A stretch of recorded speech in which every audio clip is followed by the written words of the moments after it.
Vamos a repasar la última parte que corresponde a diabetes, que es las descompensaciones diabéticas agudas. Para este tema, pues lo hemos dividido en tres estados clínicos agudos. El uno es la cetoacidosis diabética, que puede ser hiperglucémica o euglucémica, es decir, puede cursar la acidosis metabólica con glucosa alta o glucosa normal. Eso depende si se está consumiendo, se llama inhibidor de SGLT2. Son los medicamentos que hacen que tú puedas tener una cetoacidosis diabética en condición de glucosa normal. El resto de condiciones hacen que la cetoacidosis esté en condiciones de glucosa alta.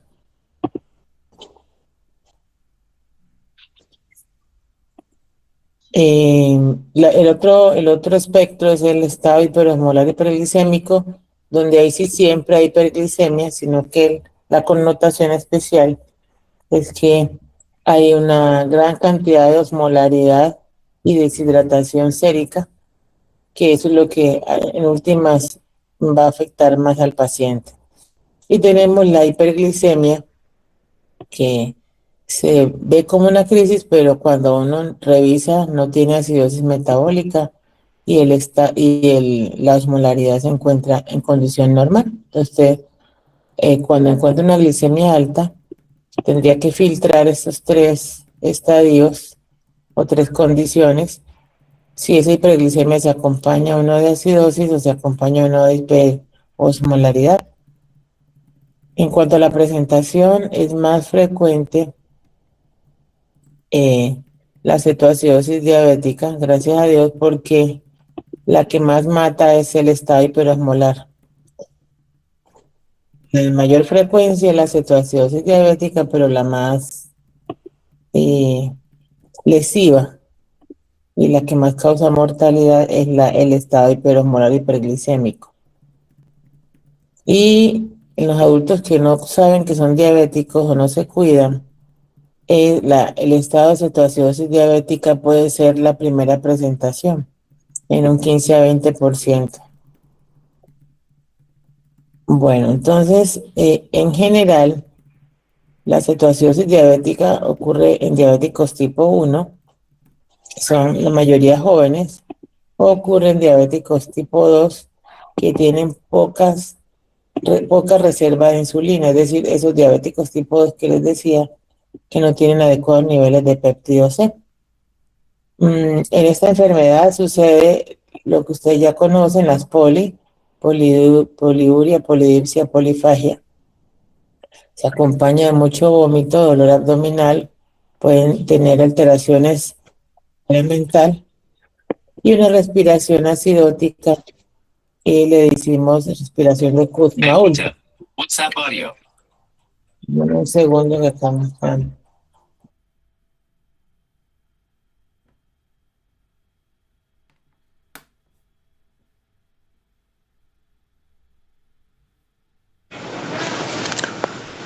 Qué pena, doctor, ¿usted me podría repetir lo de la cetoacidosis diabética euglicémica?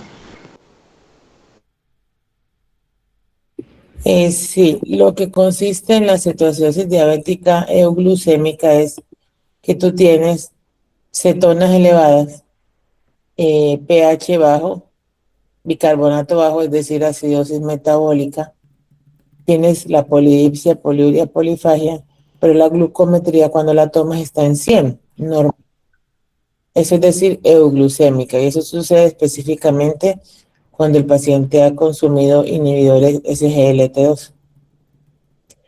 Y la otra convencional es la que tiene todos los componentes, las cetonas elevadas, la acidosis metabólica, pero la glucometría ahí sí la encuentras en 300, 400.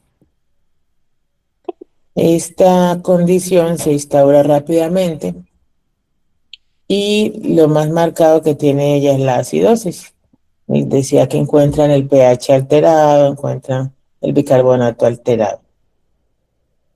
El otro espectro es el estado hiperosmolar hiperglicémico, que ocurre más en diabéticos tipo 2.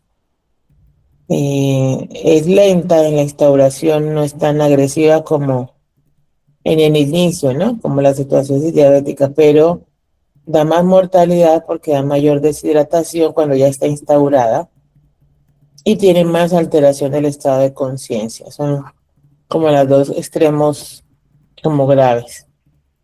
¿Cómo me doy cuenta que yo estoy en una crisis hiperglicémica? Porque primero hay que hacer eso, ¿no? Y ya luego usted la clasifica.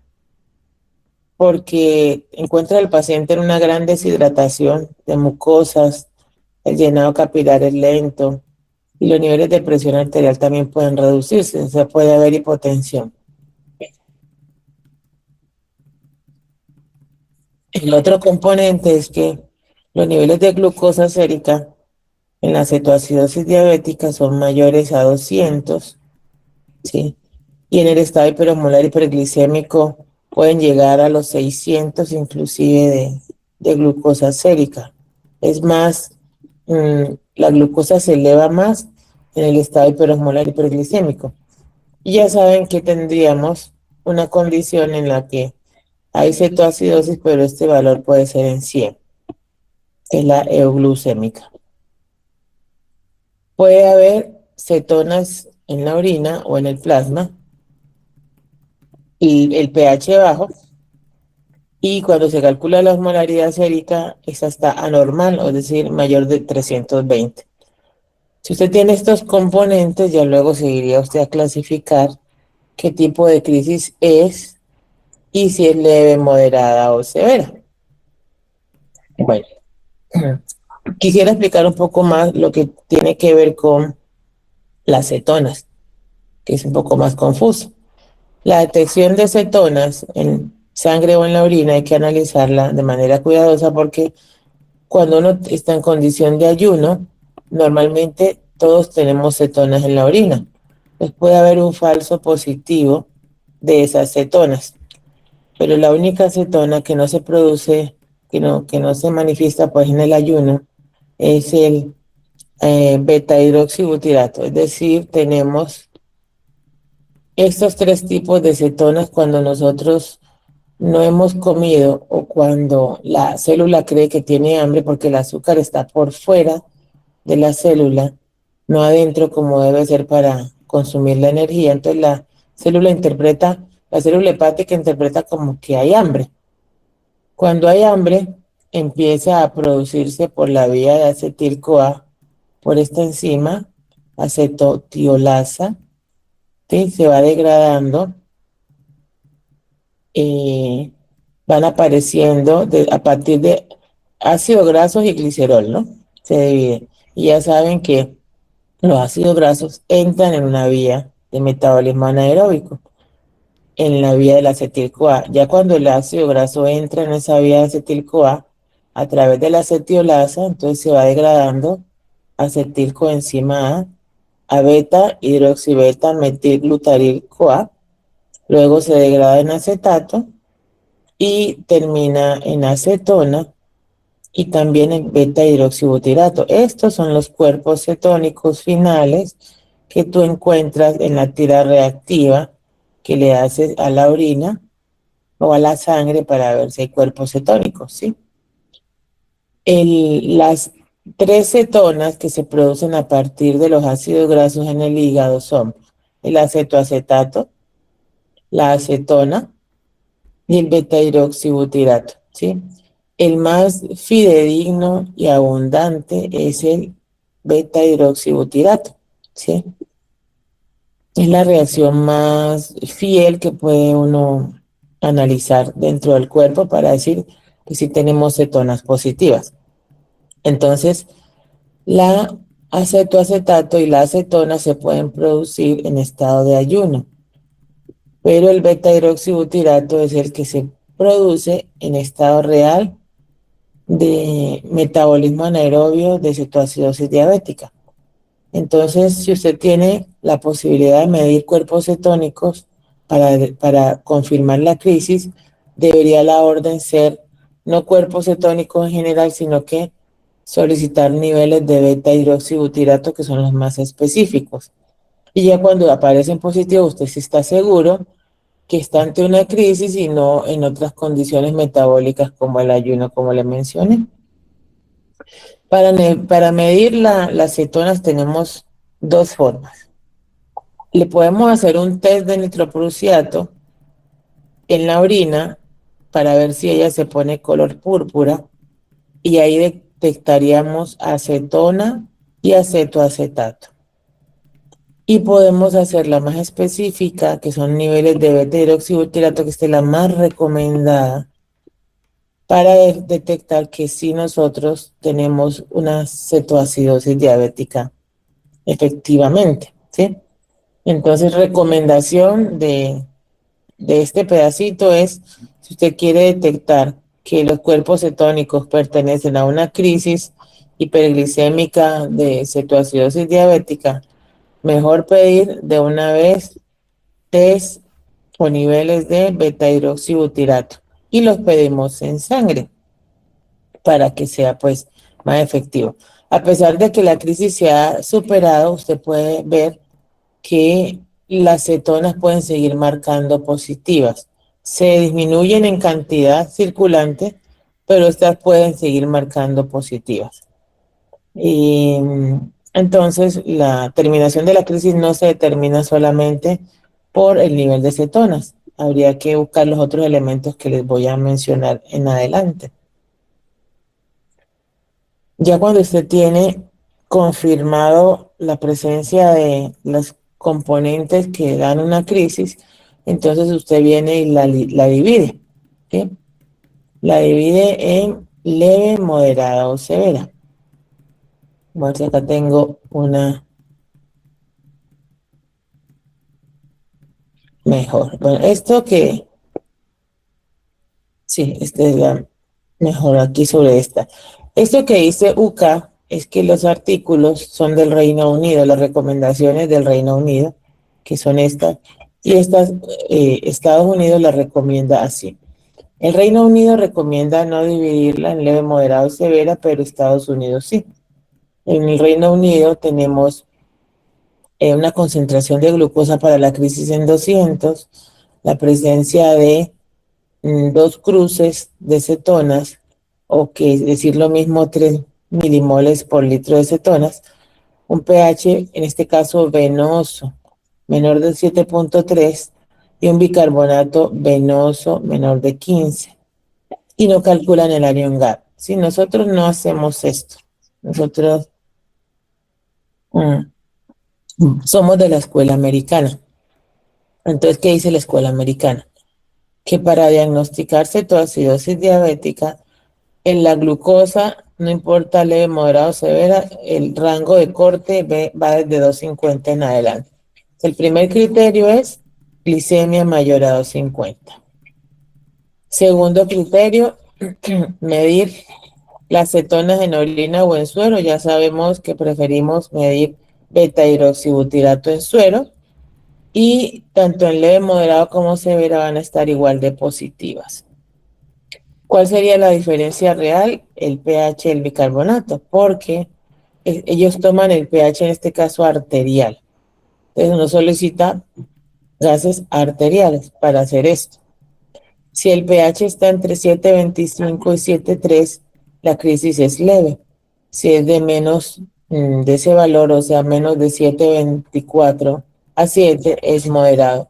Y tenemos una crisis severa por debajo de 7 de pH en los gases arteriales. En cuanto al bicarbonato, la crisis es leve si está entre 15 y 18, es moderada si está entre 10 y 15 y es severa si es menor de 10. Y yo contesto para que esto me deje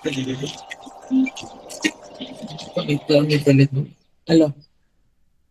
¿Qué hubo? Me toca cortar la llamadita porque estoy en clase. Bueno, ¿tú vienes ahora acá? Ah, en la tarde, sí. Bueno. Y en cuanto a el anion gap tenemos mayor de 10, mayor de 12 y mayor de 12. Desde moderada, pues ya mayor de 12. Entonces, ¿yo qué hago? Primero identifico estos componentes. Un paciente con historia de diabetes, lo veo deshidratado.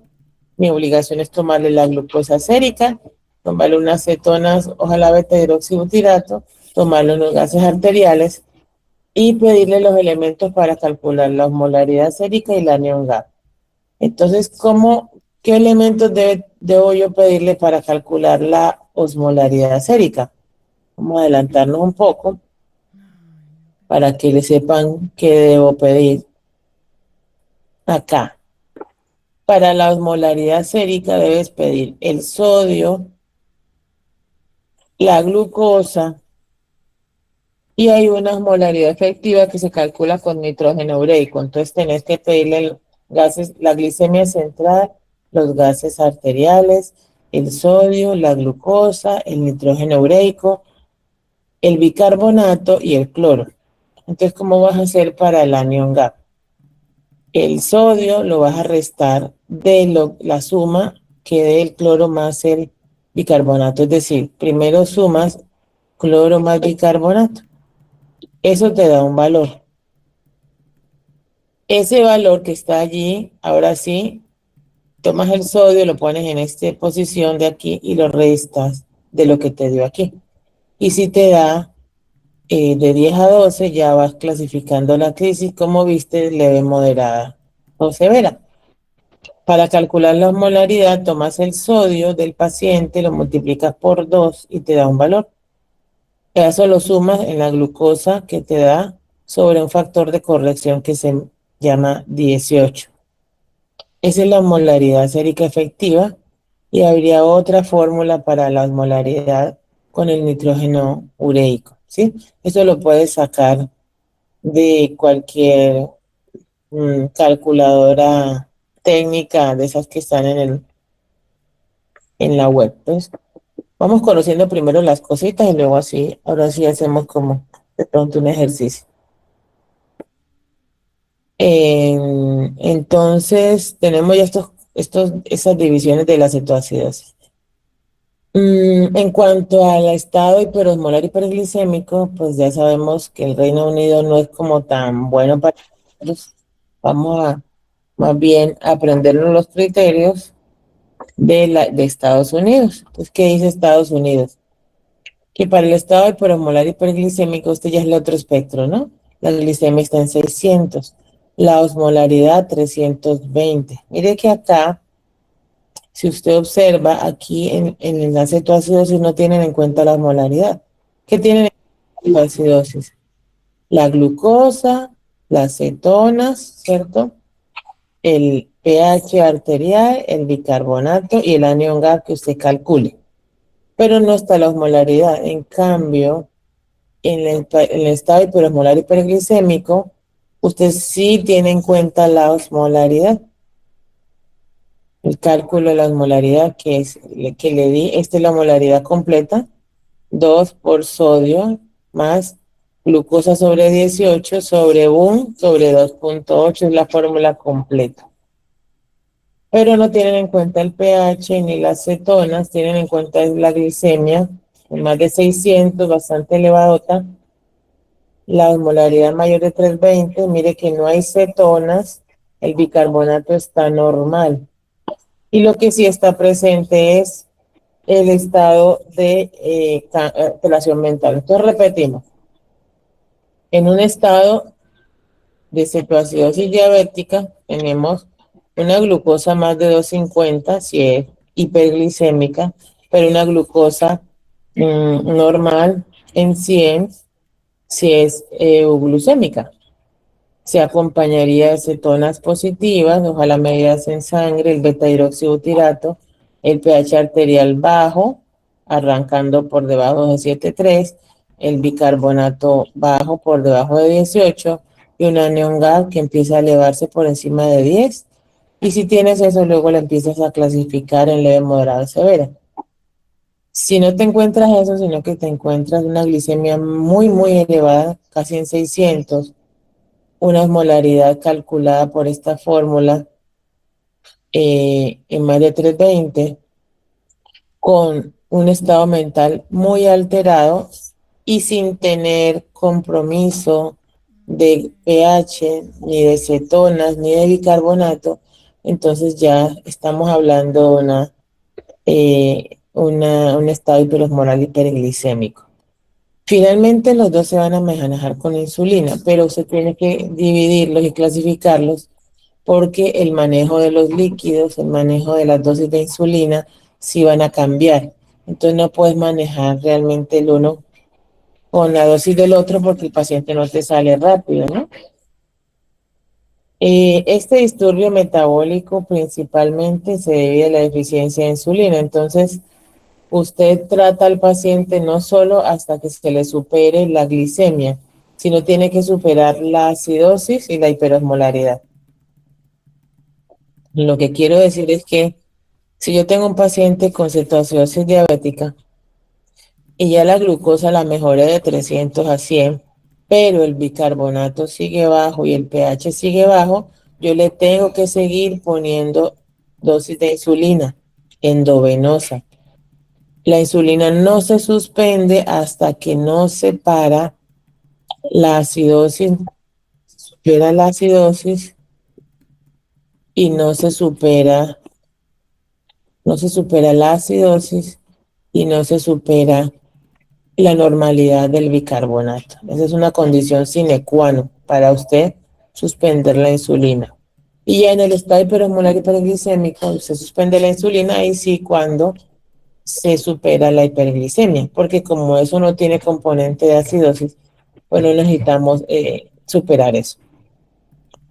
Este disturbio también tiene que ver con las hormonas contrarreguladoras que se elevan pensando que usted no tiene azúcar en la célula.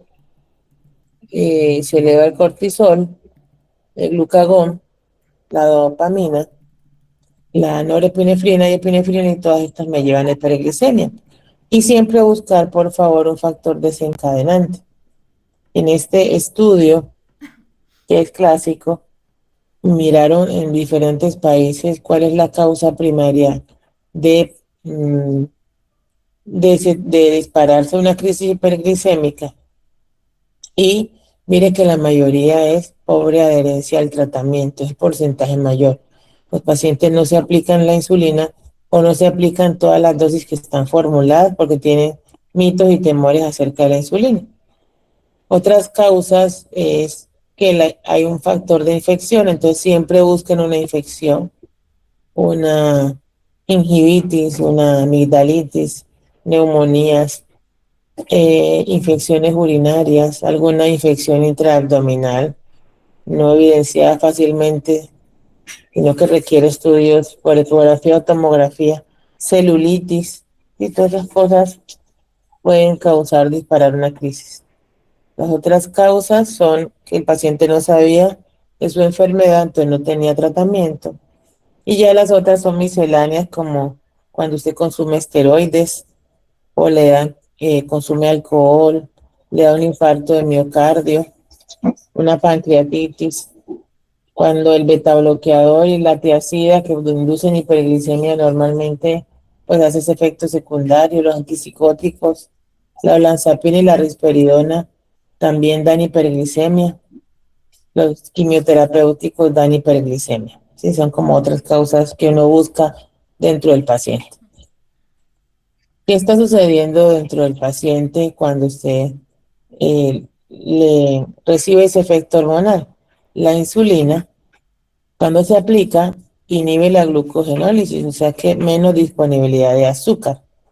Inhibe la lipólisis. Entonces, si usted inhibe la lipólisis, menos disponibilidad de ácidos grasos. Es por eso que la insulina es la que bloquea la acidosis.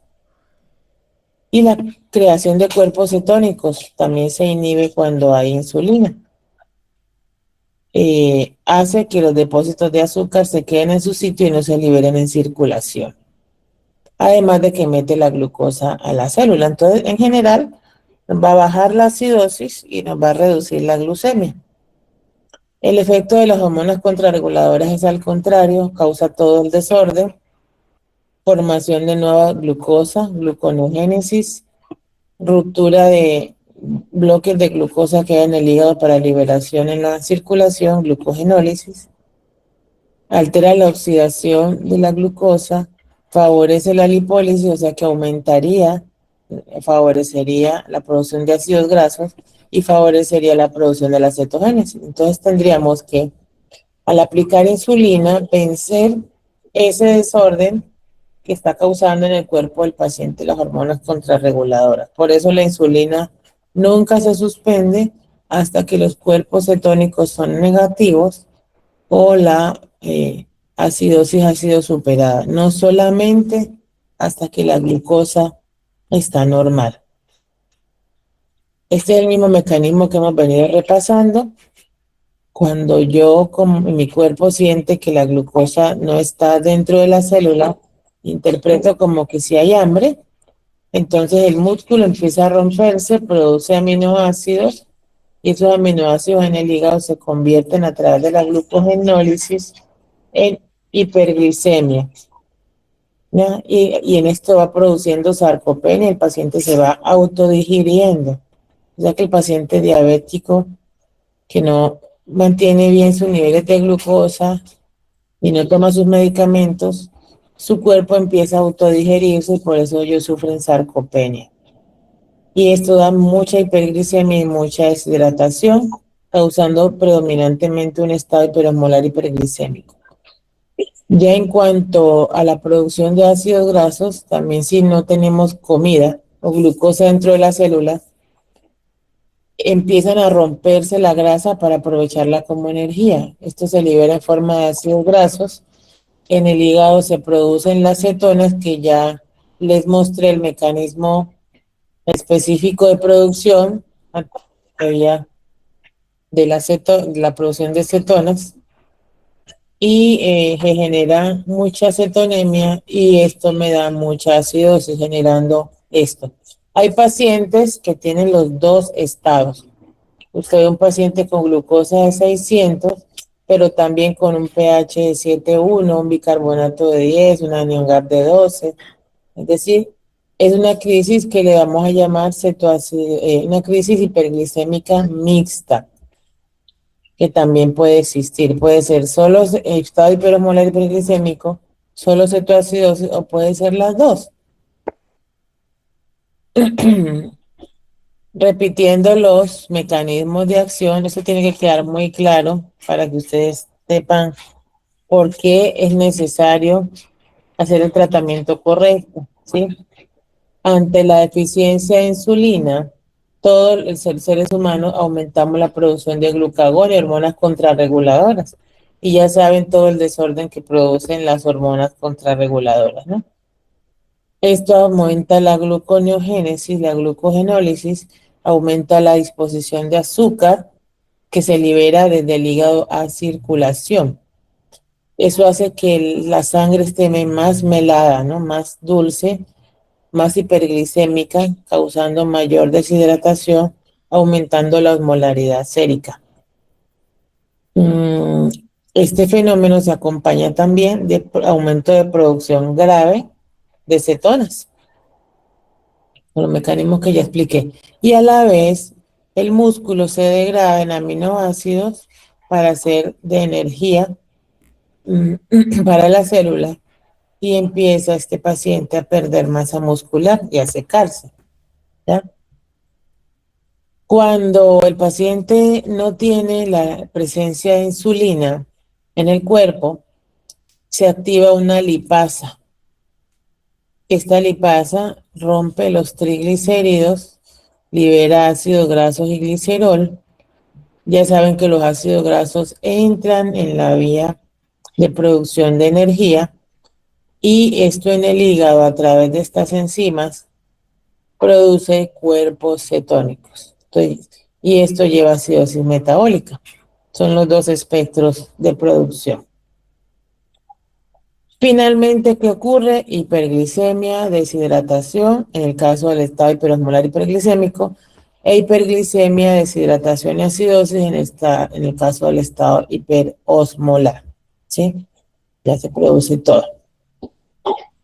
Mm, entonces, la ausencia de insulina es la que hace que active la lipasa, hormona sensitiva que aumenta esa liberación de ácidos grasos. Y en el resto del cuerpo está súper inflamado, con aumento de hormonas contrarreguladoras, con aumento de factor de necrosis tumoral, interleuquina 6, interleuquina 1B, la osmolaridad alterada, muy deshidratado el paciente y bueno, todo esto es lo que lleva a la muerte del paciente, ¿no? Siempre buscar infecciones, como les dije, infartos que ocurren sin dolor, los diabéticos hacen infartos sin dolor, eventos cerebrovasculares de nuevo, isquemias mesentéricas, pancreatitis, pregunte si estos medicamentos los está tomando, si tomó previamente alcohol, fue a alguna fiesta y se fue de traguitos. Traumas también son causa de precipitación de estas crisis, poco consumo de agua o una alimentación inadecuada. Cuando ya lo vas a examinar, lo ves hiperglicémico, poliúrico, polidípsico, todas las poli que ustedes conocen, con llenado capilar lento, hipotenso, seco, ha perdido peso tanto por pérdida de aminoácidos como por pérdida de agua, una respiración jadeante, que es la respiración de Kussmaul, un dolor abdominal, difusos, simulando muchas veces eh, lesiones de abdomen agudo y se estimula muchos receptores en el centro respiratorio, lo que hace que la respiración se agite más y se cambie el estado de conciencia del paciente. Esto es de obligatorio aprendizaje. Cuando usted ve unos gases arteriales eh, alterados con acidosis metabólica, no es lo único que produce acidosis metabólica, no es la diabetes. También a través de esta sigla que se le dice respiración de Kussmaul, la respiración de Kussmaul es la que eh, hacen todos los pacientes en acidosis, no solamente en cetoacidosis de origen diabético. Entonces la mnemotecnia, ¿cómo es? Kussmaul. El origen, la K corresponde a que esa acidosis si es por diabetes. La U, la acidosis es por uremia. Cuando el paciente no lo dializan, se le aumenta el nitrógeno ureico en el cuerpo y hacemos acidosis metabólica urémica. Y eso se soluciona no con insulina, sino con diálisis. La acidosis metabólica, la S, viene siendo la sepsis. La sepsis produce acidosis metabólica.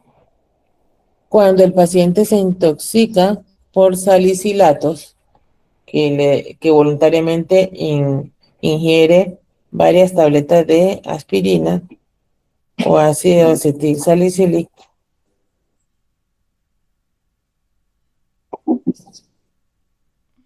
eh, también causa acidosis metabólica.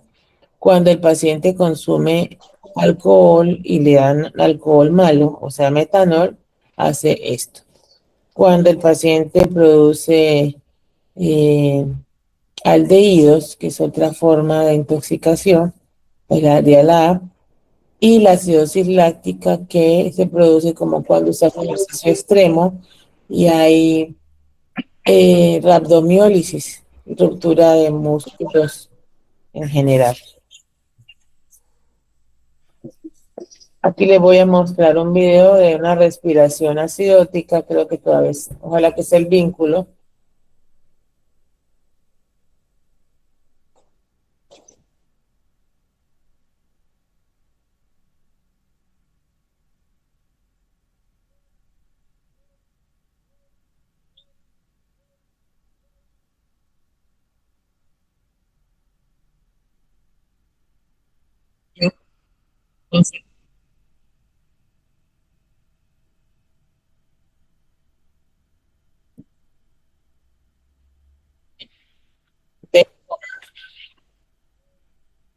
La respiración jadeante se da.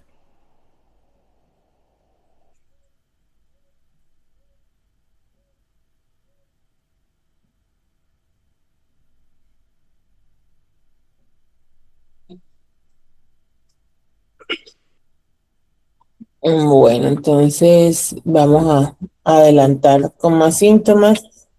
En la medida que el paciente se vaya comprometiendo, hay taquicardia, vómitos, debilidad, anorexia, se le para el intestino, empieza a comprometer el estado de conciencia, hace hipotensión, hipotermia, va perdiendo los reflejos hasta que finalmente pierde la conciencia.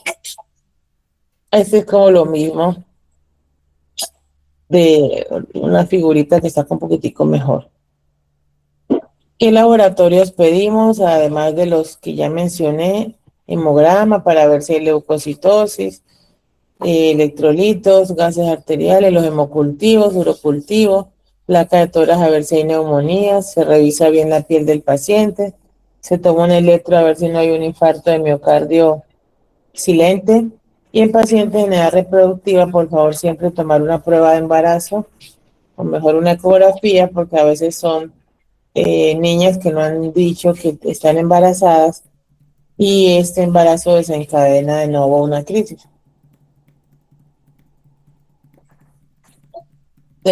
Repetimos la fórmula del anion GAP, sodio menos la suma de lo que me da entre el bicarbonato y el cloro, y la molaridad sérica efectiva también se puede calcular con sodio por 2 más glucosa sobre 18, y la osmolaridad total se le sumaría BUN sobre 2.8. Esto normalmente da entre 2.85 y 2.95.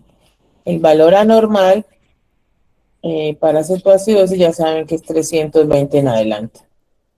También debemos saber que cuando vamos a corregir los niveles de sodio de un paciente con crisis, debemos saber que por cada 100 miligramos, por encima de 100 miligramos séricos, se le aumenta 1.6 al sodio del paciente, ¿sí?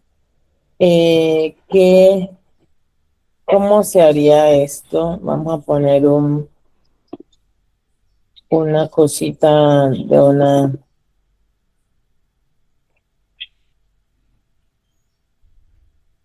tabla normal. Lo que estoy diciendo es el ajuste del sodio en cetoacidosis. ¿Cómo se debe hacer? Yo tengo un paciente que tiene una glicemia en 600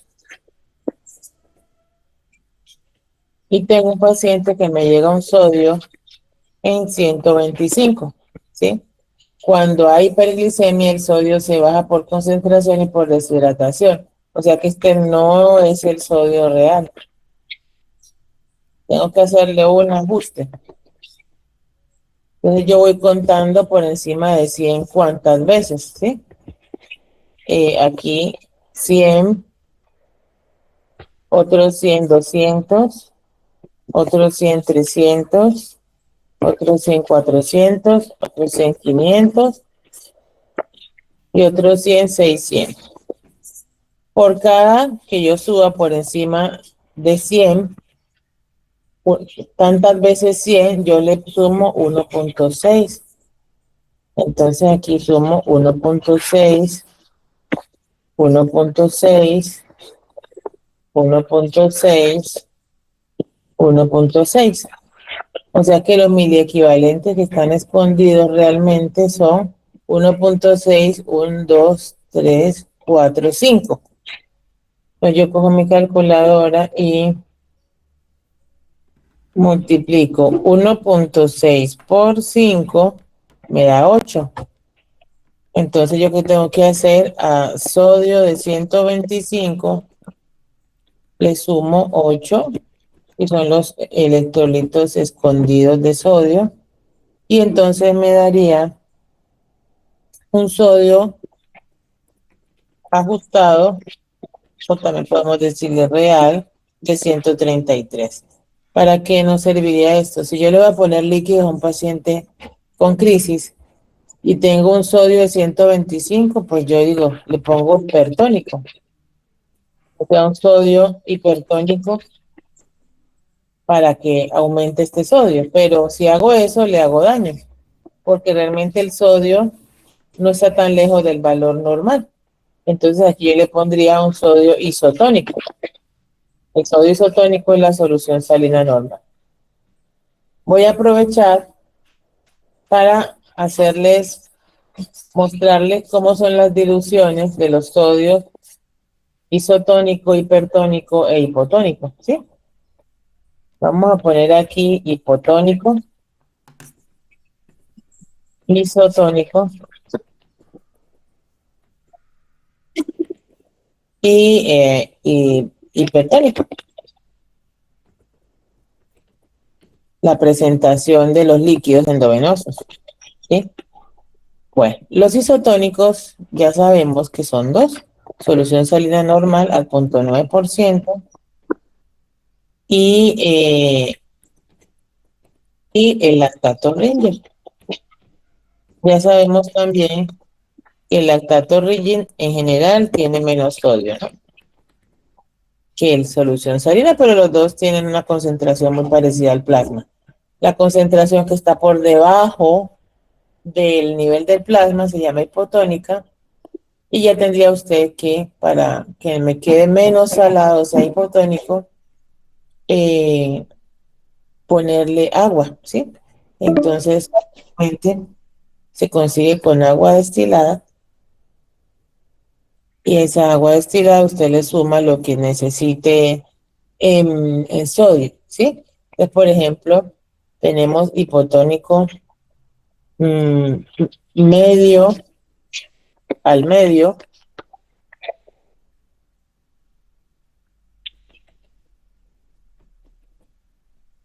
¿sí? Y tenemos a un tercio isotónico.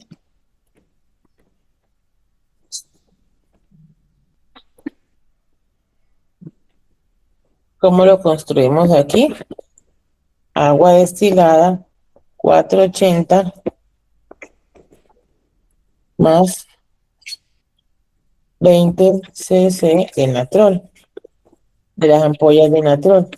Cada cc de natrol tiene 2 miliequivalentes, ¿sí? Entonces, si un cc de natrol tiene 2 miliequivalentes, pues ya vas a ver que casi tiene 40 miliequivalentes esto de concentración. Y ya usted entonces lo difunde de esta forma. Esa es la mezcla. Para un tercio isotónico, entonces, tendría que usted tener más agua aún que sodio. Entonces ya lo bajo más y le tengo que dejar solamente 12 de natrol. O sea que le pongo 488 de agua y 12 cc de natrol. Estos son los que tienen menos agua, ¿eh? Este sería al medio, o sea que medio isotónico es al 0,49. Punto 9 dividido 2 da 0,45%, ¿sí? Y un tercio isotónico sería dividir el 0,9 en 3, entonces 0,3%. Si vamos a ser como más precisos en la observación. Entonces, a ustedes le dicen, ve, regálame, formulame los líquidos medio isotónicos, le están diciendo que le baje la tonicidad del plasma. Medio isotónico 0,45%, la mezcla sería esta. Y si le dicen, no, déjamelo menos salado, un tercio isotónico, le están diciendo que lo deje a esta concentración, entonces puede diluir así. Si el paciente no es diabético, usted puede poner dextrosa en agua destilada, 480 más 20 cc de natrol, ¿sí? Pero en pacientes que tienen hiperglicemia, no se pudieran hacer, solamente sería en diabético que tenga infusión de insulina endovenosa. Solamente podríamos hacer dextrosa.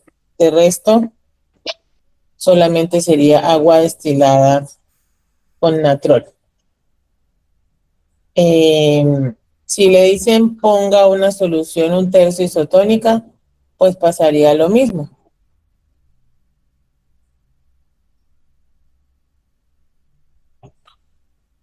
Eh, Copiémoslo entonces porque no sé, no quiero. Diabético con infusión de insulina. Bueno, entonces tomamos la misma cantidad, destroza, sería aquí 488 más 12 natros, sería la cantidad cuando te pidan construir una solución de ese tipo.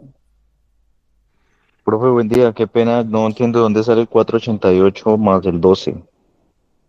Es una mezcla que se pone para que de los miliequivalentes, son mezclas estándar para que den los miliequivalentes. Vamos a mirar de dónde salió más o menos esto. Listo. Usted sabe que la solución salina normal, cada litro, ¿cuántos miliequivalentes tiene? 154, ¿cierto? Miliequivalentes por litro. Entonces yo estoy haciendo una solución para un litro de miliequivalentes, ¿sí? ¿Yo cómo haría para construir una solución a la mitad? O sea, medio isotónica. Pues entonces le pongo eh, la mitad en cantidad de sodio para que me dé 154. O sea que sería la mitad, 154 dividido 2, 77, ¿cierto? Si yo digo, yo quiero es una solución, no como la solución salina normal, sino que quiero una solución que tenga 77 mil equivalentes. Yo tengo que lograr esos mil equivalentes, ¿sí?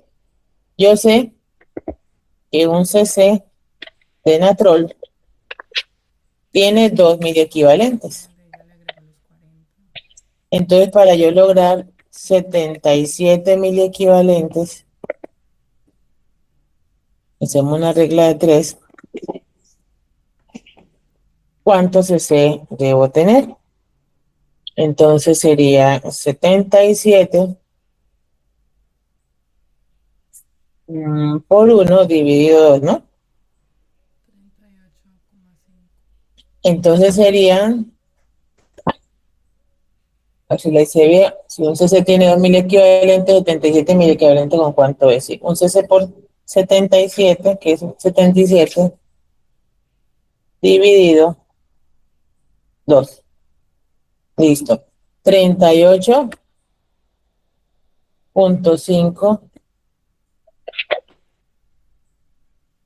¿qué? cc, porque mil equivalente con mil equivalente se fue en esta fórmula. ¿Eh? Mil equivalentes. Ya. Bueno, entonces para yo buscar una solución media isotónica, yo tendría que tener 38.5 cc que corresponden a 77 mil equivalentes. Entonces, ¿cómo lo diluyo yo? Tendría que diluirlo en un solvente, ¿cierto? Este es soluto, porque el soluto es el electrolito. Entonces, esto es para un litro de solución. ¿Sí? Un litro de solución debe tener 38.5 cc de sodio, que equivale a 77 mil equivalentes. ¿Cierto? Está ahí normal. Bueno, entonces, ¿cómo yo lo haría para pasárselo al paciente? Al paciente no le pasamos solución salina en un litro, sino que cogemos una bolsa de 500, ¿sí? Entonces, yo hago la división que corresponde. Como yo no tengo bolsas de un litro de agua destilada porque no vienen, para construir esta solución, pues yo tengo que hacerla en 500. En este caso, 500 cc debe tener, para que me dé igual, ese 38 lo divido entre 2, 19.5, 19.25 cc de natrol. Entonces, ¿yo qué hago? Si yo le doy 500 más, más 19.25, me quedaría 519, 519.25 cc. Pero yo lo que necesito es que quede solo 500. Entonces, ¿qué hacemos? ¿Qué hago? Hago lo que hacen las enfermeras. Si yo le voy a poner en un suero de 500 una ampolla que tiene 10 cc, yo le pongo 490 y la ampolla tiene 10 de líquido y ahí ya me queda 500 de líquido total. Entonces tengo que hacer lo mismo. 500, le resto 19.25 y entonces realmente para que me quede 500 me quedaría 480 cc, ¿cierto? 480 para ser exactos, 480.75 me dio acá. cc más los 19.25 cc de natrol y ahí me daría más 19.25 me daría 500 cc de la solución. ¿De qué solución? Una solución que construí, en este caso, medio isotónica. Entonces hay alguien que ya hizo estos cálculos y entonces ya pone las diluciones estándar, ¿sí? Entonces, si yo como médico voy a poner líquido medio isotónico, entonces ya sé, yo cojo 480 de agua más 20 cc de natrol y ya me queda una solución al 0.45%. De ahí salen esas cantidades. Y lo mismo hacen, toda esta operación matemática lo hicieron para decir que la solución también medio isotónica se construye con 488 de agua y 12 de natrol. Son los Ya, tipos muchas de gracias. que tenemos, ¿sí? Y entonces para la hipertonicidad también hicieron lo mismo, ¿sí?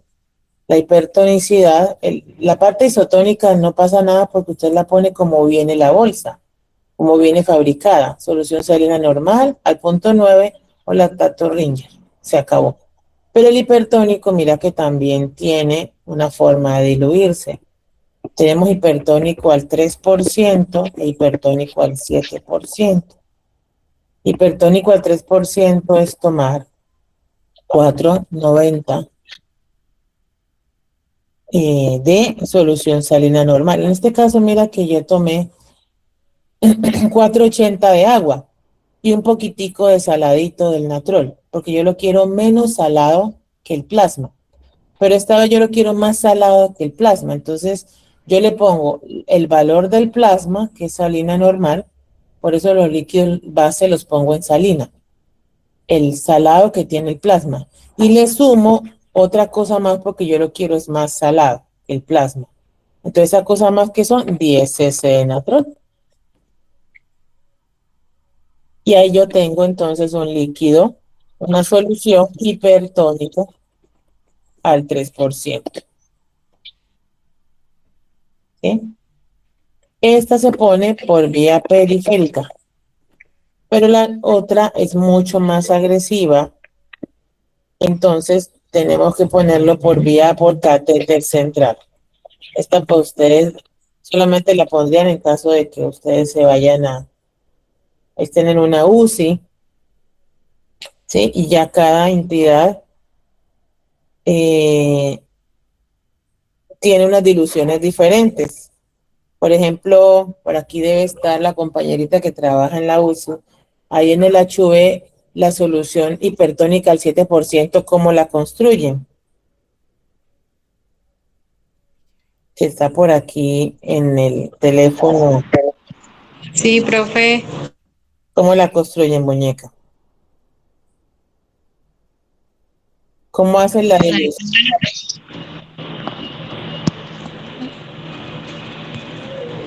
¿Aló? Cuando te dicen que mezcles la salina hipertónica al 7%, ¿cuánto tomas de salina y cuánto tomas de natrol?